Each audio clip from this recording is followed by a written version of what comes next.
1. You'll hear a conversation between Alan and Gianna, the office counsellor of a company. First, you have some time to read questions 1 to 6.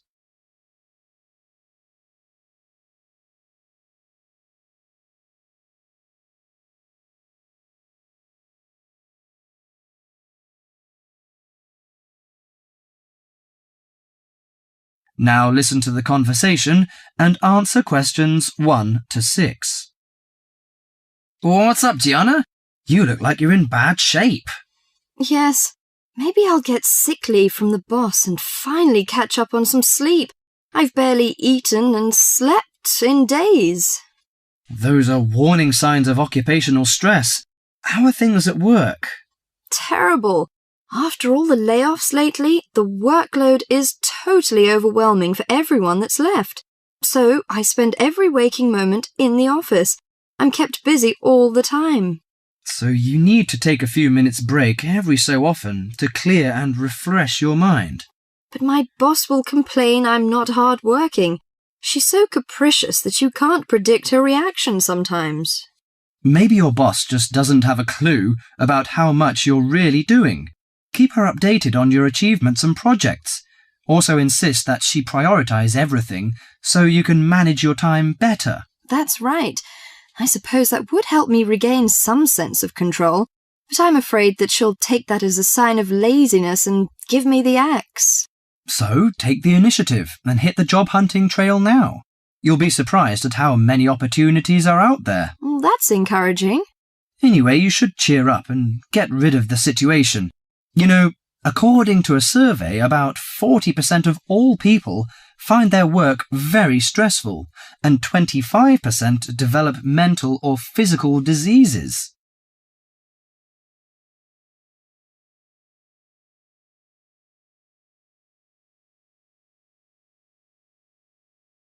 Before you hear the rest of the conversation, you have some time to look at questions 7 to 10.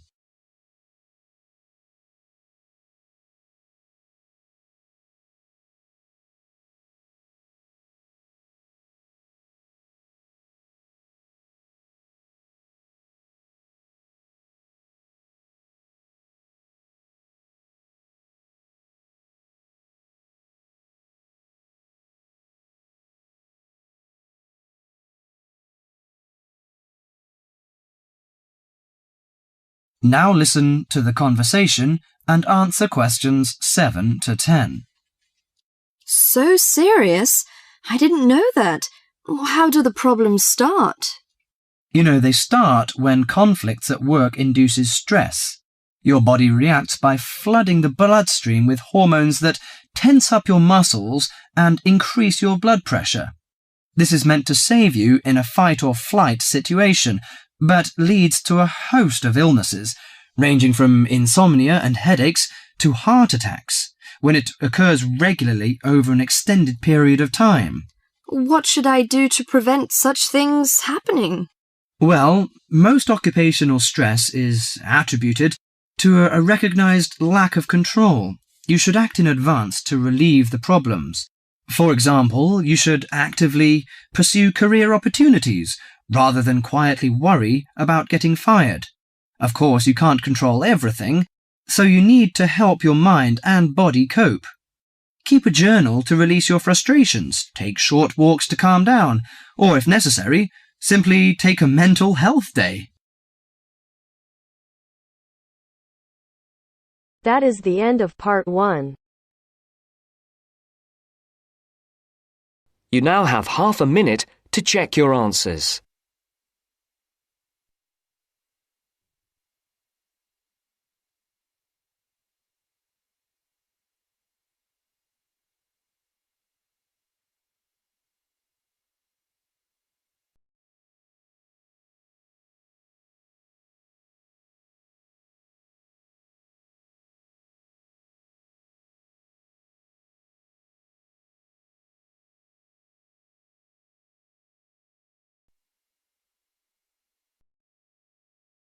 Now turns to part 2. Part 2. You will hear a lecture on bird migration. First, you have some time to look at questions 11 to 17.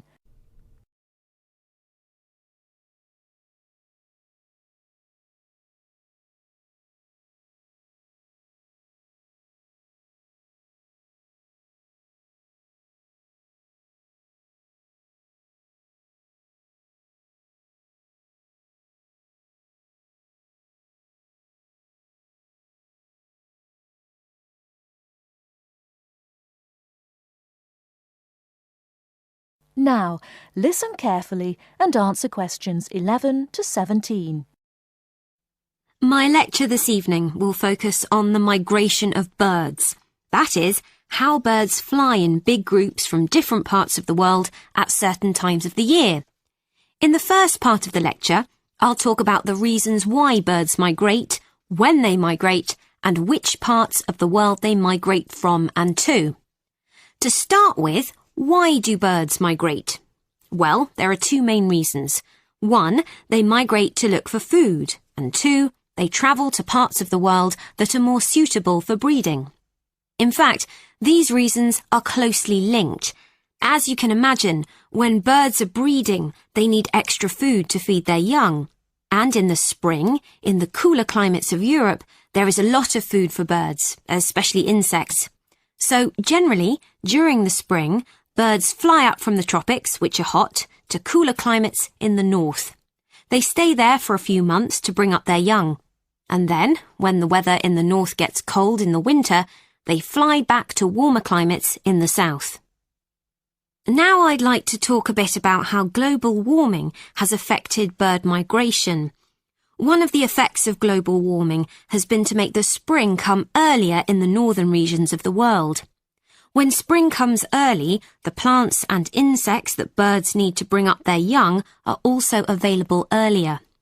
Research has shown that quite a lot of birds have started to migrate earlier because of higher temperatures. But unfortunately for some species, this hasn't been early enough. What I'm saying is that birds that are travelling a long way for breeding may arrive too late to find enough food to feed their young, and their population drops drastically. Scientists are currently researching more about this. Before you hear the rest of the talk, you have some time to look at questions 18 to 20.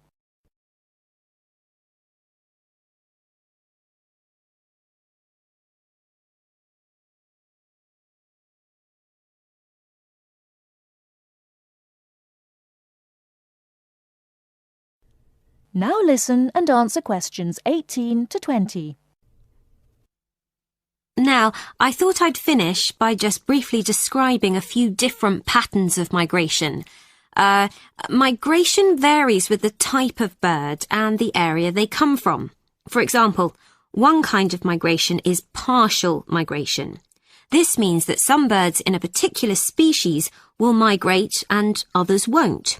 It usually depends on how the weather affects food supplies, and very often happens in the tropics. In another migratory pattern, a bird called an Arctic tern migrates the whole length of the globe, from the North Pole to the South. The Arctic tern travels between 12 and 15,000 kilometres each way when it migrates in a complete circle around the world. It's quite amazing. Right, and lastly, I'd like to mention a pattern which isn't nearly as spectacular, but is very interesting. And this is the way many birds migrate across North America. In this pattern, the birds fly northwards in the west of the country and then back south again in the east. So, if you imagine it, they're actually migrating in a circular pattern, like the hands of a clock, not in a straight line, as we might think. That is the end of part 2. You now have half a minute to check your answers.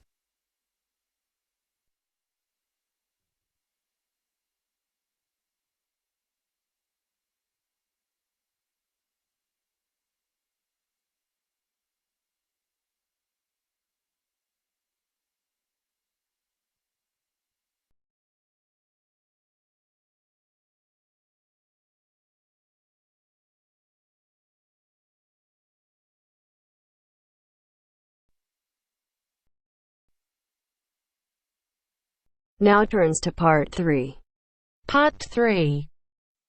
You are going to hear a tape recording of instructions and advice, which a woman called Martha has left for her friend John, who is coming to stay at her house and take care of it while she is away. First, you have some time to look at questions 21 to 24.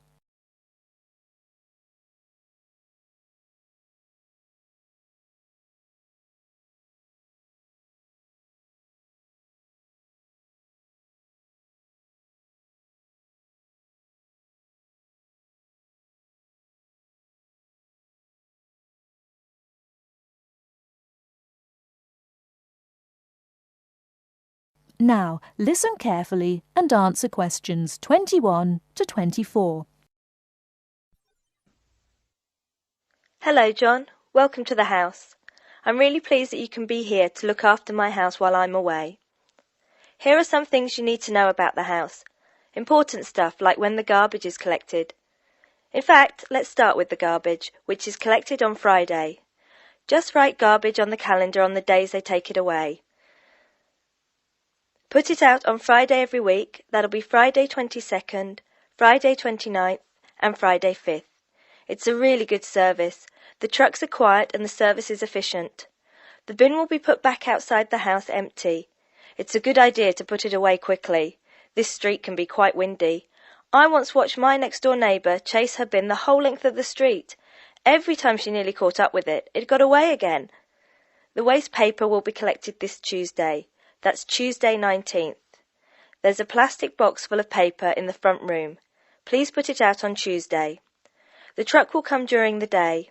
If you don't mind collecting old newspapers and other paper and putting them in the box, I'll put it out when I come home. The paper people only come monthly. I have some things to give to charity in a box in the front room. Would you put it out on Monday the 25th, please? It's a box of old clothes and some bed linen which I've collected, plus a few other bits and pieces. Be careful when you pick it up, because it's heavier than you might expect. The charity truck will come by during the day on the last Monday of the month. If you want to use the library, you'll find it on Darling Street. I've left my borrower's card near the telephone. It has a very good local reference section if you want to find out more about this city. I'm sorry to say we don't have a cleaner. Oh yes, filters. Please would you change the filters on the washing machine on the last day of the month, which is Sunday the 31st. We find that the machine works much better if we change the filters regularly. The gas company reads the meter outside the house, so don't worry about that. I think that's all the information about our calendar of events.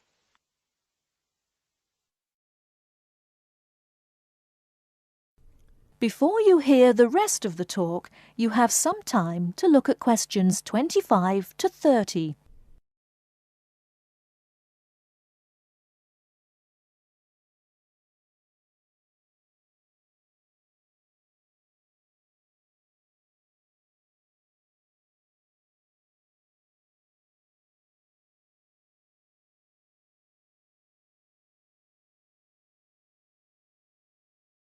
Now listen and answer questions 25 to 30.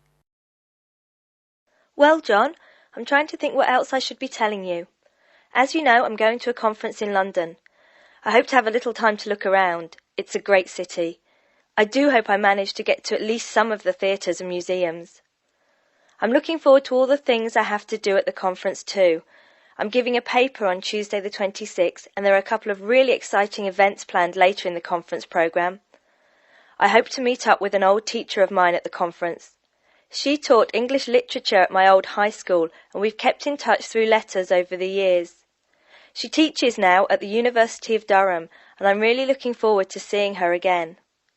By the way, I expect you're hungry after your trip. I've left a meal in the refrigerator for you. I hope you like cheese and onion pie. Would you do me a favour, please? I haven't had time to cancel an appointment. It was made a long time ago, and I forgot about it until this morning. It's with my dentist for a check-up on Thursday the 28th. Could you please call the dentist on 816-2525 and cancel the appointment for me? Thanks a lot, John.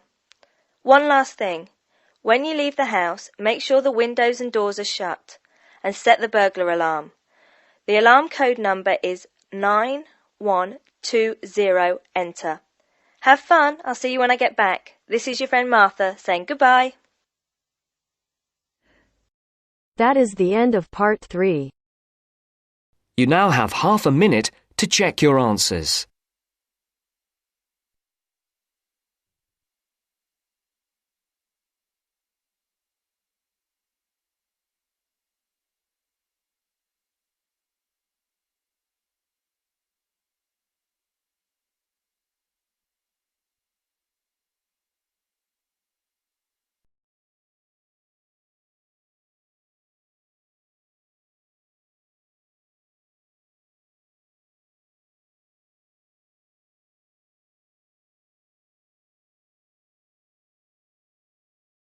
Now turns to part 4.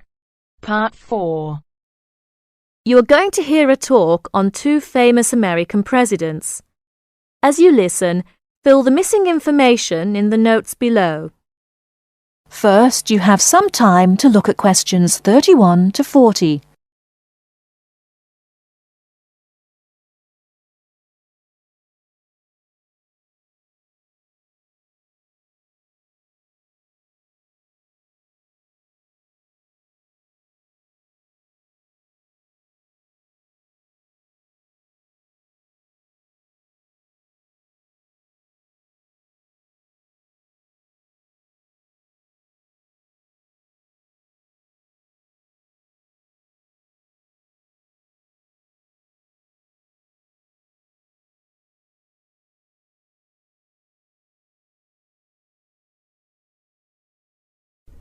Now, listen carefully and answer questions 31 to 40. John F. Kennedy and Abraham Lincoln lived in different times and had very different family and educational backgrounds. Kennedy lived in the 20th century, while Lincoln lived in the 19th century. Kennedy was born in 1917, whereas Lincoln was born more than 100 years earlier, in 1809. As for their family backgrounds, Kennedy came from a rich family, but Lincoln's family was not wealthy. Because Kennedy came from a wealthy family, he was able to attend expensive private schools. He graduated from Harvard University. Lincoln, on the other hand, had only 1 year of formal schooling. In spite of his lack of normal schooling, he became a well-known lawyer. He taught himself law by reading law books. Lincoln was, in other words, a self-educated man. In spite of these differences in Kennedy and Lincoln's backgrounds, some interesting similarities between the 2 men are evident.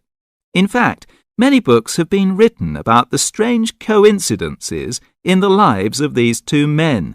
For example, take their political careers. Lincoln began his political career as a U.S. congressman. Similarly, Kennedy also began his political career as a congressman. Lincoln was elected to the U.S. House of Representatives in 1847. Kennedy was elected to the House in 1947. They went to the Congress just 100 years apart. Another interesting coincidence is that each man was elected President of the United States in a year ending with the number 60. Lincoln was elected President in 1860, and Kennedy was elected in 1960. Furthermore, both men were president during years of civil unrest in the country. Lincoln was president during the American Civil War. During Kennedy's term of office, civil unrest took the form of civil rights demonstrations. Another striking similarity between the 2 men was that, as you probably know, neither lived to complete his term in office. Lincoln and Kennedy were both assassinated while in office. Kennedy was assassinated in Dallas, Texas, after only 1,000 days in office. Lincoln was assassinated in 1865. A few days after the end of the American Civil War. It's rather curious to note that both presidents were shot while they were sitting next to their wives. These are only a few examples of the uncanny and unusual similarities between the destinies of these two American men, who had a tremendous impact on the social and political life of the United States and the imagination of the American people. That is the end of part 4. You now have half a minute to check your answers.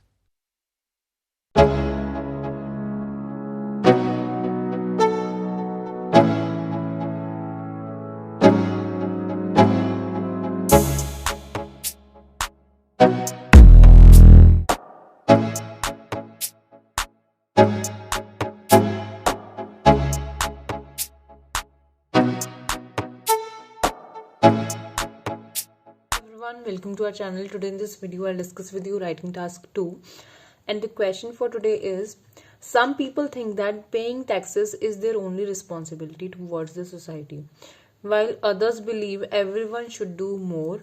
Discuss both views and give your opinion. So some people are of the viewpoint that we are paying the tax and we are done, we are doing a lot for the society, and other things that we should do more than that, more than just paying taxes. So we have to discuss both the views and we have to give our opinion as well.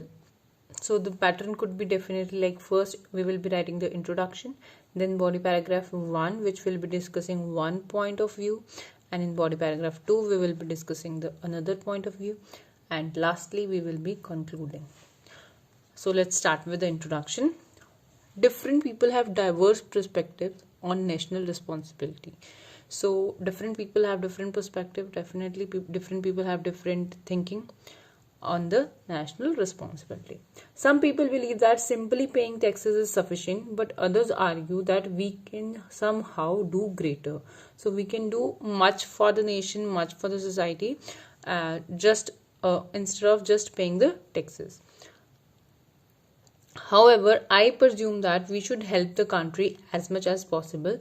This essay will put forth both viewpoints. So I am going with the later viewpoint that we should do more than just paying taxes. So let's start with the body paragraph 1. On the one hand, many individuals believe that paying tax bills is their sole concern, means is their only concern, because a significant amount of taxation revenue has been spent on infrastructure, transportation, hospitals, education and other public services. So no doubt the government is using the tax money in various ways. Furthermore, they have little time to do anything else for the country due to their hectic lifestyle. So they are so busy in their lives that they do not have enough time even for themselves. So how will they manage to have time for the society? So that's their reason, that they do not have much time, so they can't do anything else for the society. So they are paying the tax, they are contributing the nation in nation's economy, and that is their only responsibility. As a result, they believe they are contributing significantly to the nation. So because they do not have the time, so they think that they are doing much for the nation. On the flip side, some people believe that rather than tax payments, we should do enormous things for the environment, for the betterment of the country. So we should do a lot of other things for the betterment of the country. To begin with, one can maintain their surroundings by keeping it clean and green. So by keeping the environment, clean, we can help the nation as well. By taking some tiny steps such as minimizing water waste, eliminating the use of plastic and so on, which would save money that the government would otherwise spend on cleaning the oceans and the environment. So we are indirectly helping the government by keeping the environment clean and green. Definitely, if we will keep the environment clean, then the government do not need to spend there would be no need to spend money on cleaning all these things, right? If we will not use plastic, we will not throw that bottles in the oceans, right? Then the government doesn't require that money to clean these things, the oceans or the landfills, all these things, right? Secondly, one can aid the individual who is in need. So by helping other also, we can help the nation to grow. However, assisting the poor or the underprivileged can reduce crime rate, since people would be less likely to engage in criminal activities such as stealing and burglary. So how we can help? Like, if we will help them, we will help them for their basic needs, then definitely they will not engage or they will not involve themselves in the criminal activities. To epitome means, for instance, a poll indicated that 60% of persons who commit crimes did so because they could not meet their necessities. So they were not able to fulfill their basic needs. That's why people go for that route. They take the wrong route, like they engage in criminal activities.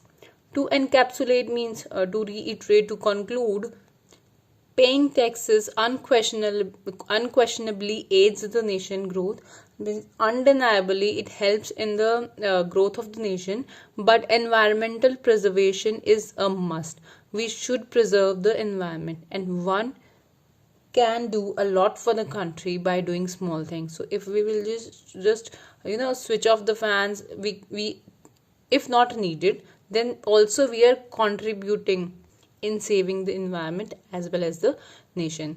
Therefore, I believe we all have a liability towards the nation, means we all have a responsibility towards the nation, which is beyond just paying taxes. So this is my belief. And so this was for today. If you like the video, do hit the like button and subscribe to our channel. I'll meet you in the next video. Till then, bye bye and take care.